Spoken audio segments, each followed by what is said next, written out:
दी district bar association Azamgarh द्वारा सर्वसम्मति से पारित प्रस्ताव के क्रम में सोमवार को संघ के पुस्तकालय कक्ष में प्रेस वार्ता का आयोजन किया गया। संघ के अध्यक्ष अमित कुमार श्रीवास्तव व मंत्री राम नारायण यादव ने प्रेस वार्ता को संबोधित करते हुए बताया कि चकबंदी आयुक्त उत्तर प्रदेश लखनऊ के आदेश 26 जुलाई के बावजूद जिलाधिकारी ने मुख्य राजस्व अधिकारी आजमगढ़ से आज तक उप संचालक चकबंदी प्रशासनिक व न्यायिक कार्य प्रभार वापस नहीं लिया गया, जिससे अधिवक्ताओं व वादकारियों में काफी आक्रोश है। उन्होंने बताया कि इस मामले को लेकर हमारे प्रतिनिधि मंडल की जिलाधिकारी से मुलाकात हुई थी, लेकिन आज तक कोई निर्णय नहीं आया। एसडीएम सदर की नियुक्ति को लेकर भी अधिवक्ताओं में रोष के साथ साथ जनपद के समस्त राजस्व न्यायालय चकबंदी न्यायालयों में भ्रष्टाचार काफी बढ़ गया है। न्यायिक प्रक्रियाओं का पालन न्यायालयों द्वारा नहीं किया जा रहा। इन प्राकीर्ण प्रताड़ियों का निस्तारण करके शासन के समक्ष झूठे आंकड़े पेश किए जा रहे हैं, जिससे वादकारियों को न्याय नहीं मिल पा रहा है, जिसके कारण मुकदमे और काफी बढ़ रहे हैं। पैमाइश व बंटवारा के मुकदमे में राजस्व निरीक्षक लेखपाल मनमाने ढंग से भ्रष्टाचार कर रहे हैं, जिस पर जिला प्रशासन का कोई अंकुश नहीं है। जनपद के नागरिक व वादकारी भ्रष्टाचार से काफी परेशान है, जिसके विरोध में डिस्ट्रिक्ट बार एसोसिएशन आजमगढ़ ने सर्वसम्मति से निर्णय लिया कि 7 अगस्त तक संघ के संपूर्ण अधिवक्तागण संपूर्ण न्यायालयों में न्यायिक कार्य प्रतिभाग नहीं करेंगे। भ्रष्टाचार की समस्या को लेकर शासन प्रशासन तक अपनी आवाज पहुंचाने का काम करेंगे। अधिवक्ताओं ने कहा कि अगर उनकी मांगे 10 दिन के अंदर पूरी नहीं होती तो आगे की रणनीति पर विचार करेंगे। मकसद है कि जिस तरह से जिले में भ्रष्टाचार और जिलाधिकारी महोदय द्वारा जो रवैया अपनाया जा रहा है, हम लोग 31 को भी मिले जिलाधिकारी महोदय से। जिलाधिकारी महोदय से हम लोग 1 तारीख को भी 1/8 को भी मिले। भ्रष्टाचार ही मेन मुद्दा रहा और जीएस नवीन कुमार चकबंदी आयुक्त ने सीआरओ मुख्य राजस्व अधिकारी जो उप संचालक चकबंदी आजमगढ़ और मुख्य राजस्व अधिकारी दोनों पद और एसएलओ कई पदों पे विद्यमान हैं, लेकिन चकबंदी आयुक्त ने स्पष्ट निर्देश दे दिया कि 26 तारीख का आदेश है चकबंदी आयुक्त का कि किसी अन्य अपर जिलाधिकारी को चकबंदी उप संचालक चकबंदी के पद पर नियुक्त कर दिया जाए, लेकिन जिलाधिकारी महोदय द्वारा आज तक उस पर कोई कार्रवाई नहीं किया गया। सबसे दुर्भाग्य की बात यह है कि हम लोग 31 तारीख को भी जिलाधिकारी महोदय से मिले और 1/8 को भी जिलाधिकारी महोदय से मिले। उन्होंने जो 26/7 का जीएस नवीन कुमार चकबंदी आयुक्त का आदेश था उसको उन्होंने छिपा के रखा, उसको उनके द्वारा बताया नहीं गया। उनके द्वारा जानबूझ करके चकबंदी आयुक्त के आदेश के बावजूद भी कोई आदेश अब तक निर्गत नहीं किया गया, जिनसे हम अधिवक्ताओं में काफ़ी आक्रोश है। इतना ही नहीं, हमारे यहाँ एक अतुल कुमार गुप्ता जो वर्तमान समय में उप जिलाधिकारी सदर हैं, वह पहले उप जिलाधिकारी सदर न्यायिक पद पे थे। हम लोगों से 31 तारीख को जिलाधिकारी महोदय से बात हुई कि काफ़ी भ्रष्ट हैं, यह उप जिलाधिकारी पद पे रहने लायक नहीं है, इन्हें किसी ऐसे जगह नियुक्त किया जाए जहां से उनको अधिवक्ताओं से उनका भेंट कम हो। लेकिन उसी दिन जिलाधिकारी महोदय ने उन्हें उप जिलाधिकारी सदर बना दिया गया, जो पूरी तरह से भ्रष्टाचार में लिप्त हैं और उनके द्वारा जो न्यायिक प्रक्रिया का बिना अनुपालन किए और सरसरी तौर पर मनमाने तौर पे कार्य उप जिलाधिकारी जब न्यायिक थे तो किया जा रहा था। वर्तमान में जब से उप जिलाधिकारी सदर नियुक्त हुए हैं, अभी हम लोग वहाँ पे किसी दिन कोर्ट नहीं चली है, इसलिए उनका यही रवैया वहाँ पे भी है।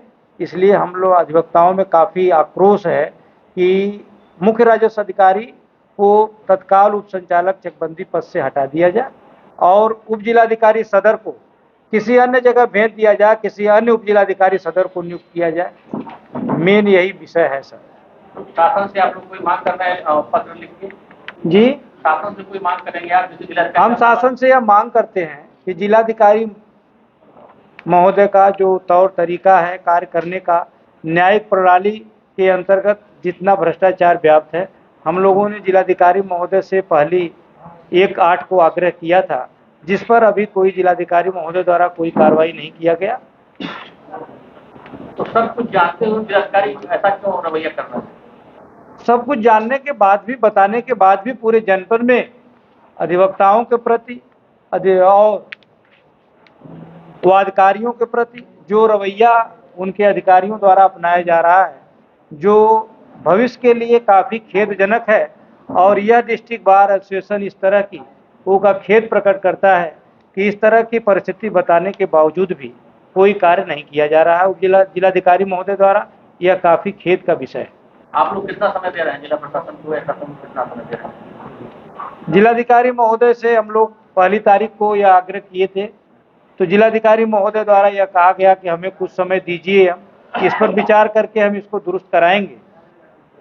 और जिलाधिकारी महोदय से हमारी यह मांग है कि कम से कम 1 हफ्ते 10 दिन के अंदर यह भ्रष्टाचार जो पूरी तरह से व्याप्त है, इस पर कार्रवाई कर इसे दुरुस्त करावें तथा उप जिलाधिकारी सदर का किसी अन्य जगह स्थानांतरण करावें तथा मुख्य राजस्व अधिकारी से चकबंदी आयुक्त के पत्र दिनांक 26/7/24 के क्रम में एक आदेश जारी करके किसी अन्य अपर जिलाधिकारी को वह पद दें जो चकबंदी आयुक्त का पद देखा सके। तो क्या जिलाधिकारी शासन की मंशा के अनुरूप कार्य करते तो चकबंदी आयुक्त का जो लेटर आया हुआ है उसके आदेश के क्रम में तत्काल अब तक आदेश जारी कर दिए होते और वह पत्र हम लोगों को सूचित कर देते, तो शायद आज इस तरह का माहौल नहीं बनता।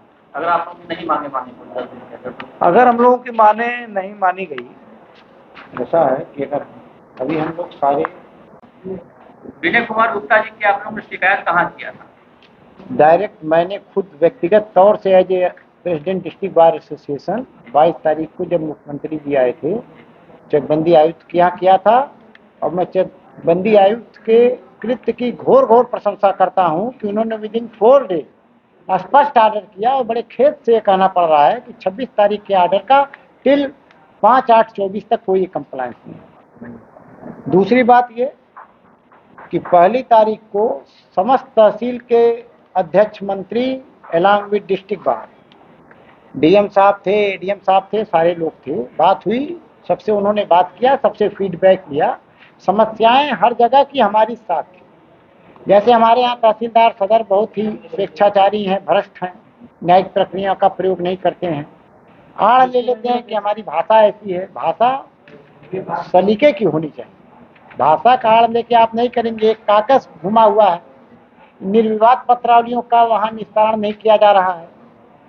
6 का धारा, हाँ वो तो बताए, तो आज पूरे सौदेबाजी चल रही है। और हमारे संघ के संरक्षक माननीय राजा राम यादव जी बैठे हुए हैं। ये डिस्ट्रिक्ट बार के भी पूर्व अध्यक्ष रहे, सेंट्रल बार के भी रहे और सेंट्रल बार के आप एल्डर कमेटी के चेयरमैन भी हैं। और ये हमारे गौरव हैं और हम लोग इनके मार्गदर्शन में काम करते हैं। तो हम लोग 7 तक तो हम लोग न्यायिक कार्य से विरत हैं, लेकिन 7 के पहले ही सर से और लोगों से राय बात करके एक पत्र भेज के सेंट्रल बार के माध्यम से हम लोग आयुक्त से भी इस बात को अपनी बात रखेंगे, क्योंकि मंडल के मुखिया का पालन नहीं हो रहा है, उनसे करेंगे। और चूंकि हमारे बार के ही सदस्य माननीय लाल बिहारी यादव नेता पक्ष विधान परिषद हैं और हमारे ही अधिवक्ता समाज के रामसूरत राजभर सदस्य विधान परिषद हैं। तो लाल बिहारी जी से भी हम लोग अपना पत्र बना के मुख्यमंत्री को संबोधित देंगे, ठीक है, कि इसकी किया जाए। हम लोगों को निष्पक्ष न्याय चाहिए, ईमानदारी से काम हो, रूल ऑफ लॉ प्रिवेल करे, नेचुरल जस्टिस हो, बस। और अगर जो करप्ट है उसको यहाँ से हटाए।